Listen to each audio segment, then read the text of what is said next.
Writing biography is a strange thing to do. It's a journey into the foreign territory of somebody else's life.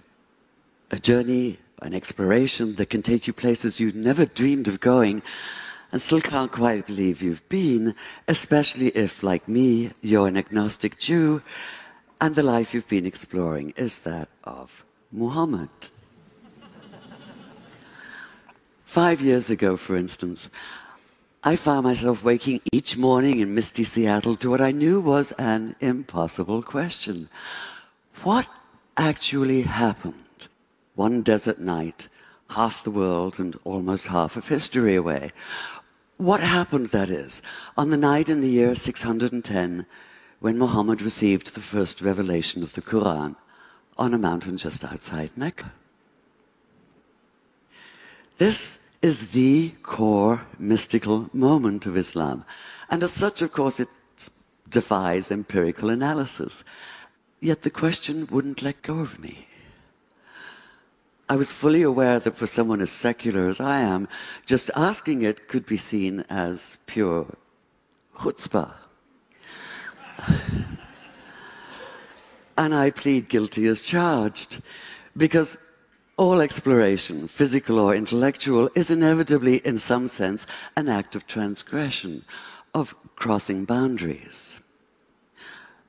Still, some boundaries are larger than others. So, a human encountering the divine, as Muslims believe Muhammad did? To the rationalist, this is a matter not of fact, but of wishful fiction.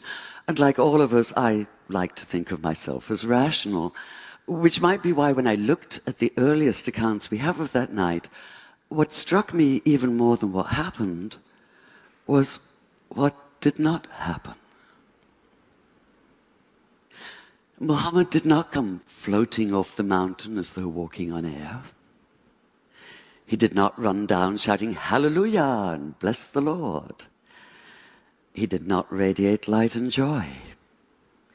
There were no choirs of angels, no music of the spheres, no elation, no ecstasy, no golden aura surrounding him, no sense of an absolute foreordained role as the messenger of God. That is, he did none of the things that might make it easy to cry foul, to put down the whole story as a pious fable.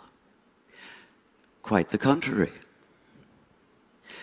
In his own reported words, he was convinced at first that what had happened couldn't have been real.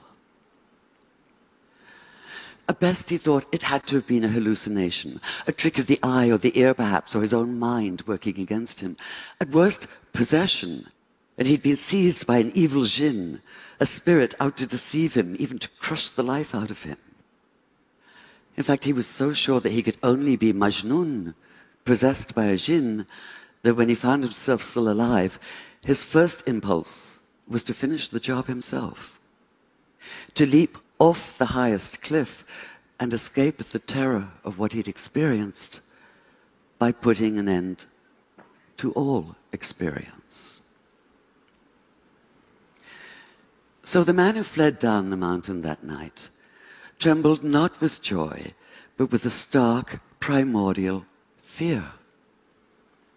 He was overwhelmed not with conviction, but by doubt. And that panicked disorientation, that sundering of everything familiar, that daunting awareness of something beyond human comprehension, can only be called a terrible awe. This might be somewhat difficult to grasp now that we use the word awesome to describe a new app or a viral video. With the exception, perhaps, of a massive earthquake, we're protected from real awe. We close the doors and hunker down, convinced that we're in control, or at least hoping for control. We do our best to ignore the fact that we don't always have it, and that not everything can be explained. Yet, whether you're a rationalist or a mystic, Whether you think the words Muhammad heard that night came from inside himself or from outside, what's clear is that he did experience them, and that he did so with a force that would shatter his sense of himself and his world, and transform this otherwise modest man into a radical advocate for social and economic justice. Fear was the only sane response, the only human response.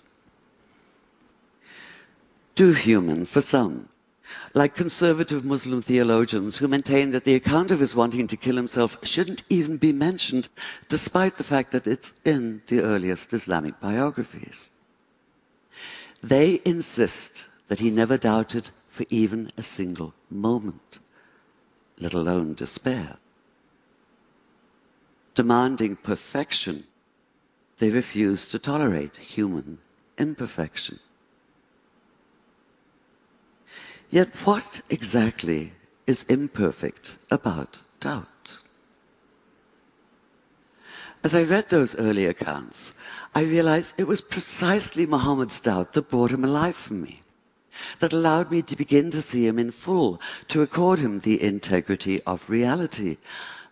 And the more I thought about it, the more it made sense that he doubted, because doubt is essential to faith. If this seems a startling idea at first, consider that doubt, as Graham Greene once put it, is the heart of the matter. Abolish all doubt, and what's left is not faith, but absolute, heartless conviction. You're certain that you possess the truth, inevitably offered with an implied uppercase T, and this certainty quickly devolves into dogmatism and righteousness, by which I mean a demonstrative overweening pride in being so very right. In short, the arrogance of fundamentalism. It has to be one of the multiple ironies of history that a favorite expletive of Muslim fundamentalists is the same one once used by the Christian fundamentalists known as crusaders. Infidel, from the Latin for faithless. Doubly ironic in this case because their absolutism is in fact the opposite of faith. In effect, they are the infidels. Like fundamentalists of all religious stripes, they have no questions, only answers. They found the perfect antidote to thought and the ideal refuge from the hard demands of real faith. They don't have to struggle for it like Jacob wrestling through the night with the angel, or like Jesus in his 40 days and nights in the wilderness, or like Muhammad, not only that night on the mountain, but throughout his years as a prophet, with the Quran constantly urging him not to despair, and condemning those who most loudly proclaim that they know everything there is to know, and that they and they alone are right. And yet we, the vast and still far too silent majority, have ceded the public arena to this extremist minority. We've allowed Judaism to be claimed by violently messianic West Bank settlers, Christianity by homophobic hypocrites and misogynistic bigots, Islam by suicide bombers. And we've allowed ourselves to be blinded to the fact that no matter whether they claim to be Christians, Jews, or Muslims, militant extremists are none of the above. They're a cult all their own, blood brothers, steeped in other people's blood. This isn't faith. It's fanaticism. And we have to stop confusing the two. We have to recognize that real faith has no easy answers. It's difficult and stubborn. It involves an ongoing struggle, a continual questioning of what we think we know, a wrestling with issues and ideas. It goes hand in hand with doubt, in a never-ending conversation with it, and sometimes in conscious defiance of it. And this conscious defiance is why I, as an agnostic, can still have faith. I have faith, for instance, that peace in the Middle East is possible despite the ever-accumulating mass of evidence to the contrary. I'm not convinced of this. I can hardly say I believe it. I can only have faith in it, commit myself, that is, to the idea of it. And I do this precisely because of the temptation to throw up my hands in resignation and retreat into silence. Because despair is self-fulfilling. If we call something impossible, we act in such a way that we make it so. And I, for one, refuse to live that way. In fact, most of us do. Whether we're atheist or theist or anywhere in between or beyond for that matter, what drives us is that despite our doubts, and even because of our doubts, we reject the nihilism of despair. We insist on faith in the future and in each other. Call it naive if you like. Call it impossibly idealistic if you must.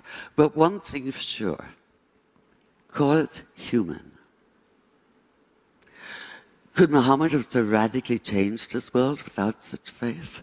Without the refusal to cede to the arrogance of closed-minded certainty? I think not.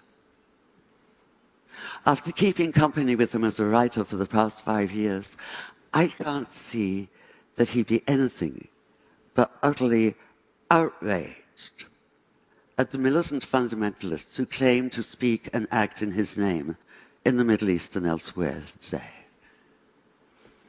He'd be appalled at the repression of half the population because of their gender. He'd be torn apart by the bitter divisiveness of sectarianism. He'd call out terrorism for what it is, not only criminal, but an obscene travesty of everything he believed in and struggled for. He'd say what the Quran says: anyone who takes the life of all humanity. Anyone who saves the life saves the life of all humanity. And he'd commit himself fully to the hard and thorny process of making peace. Thank you.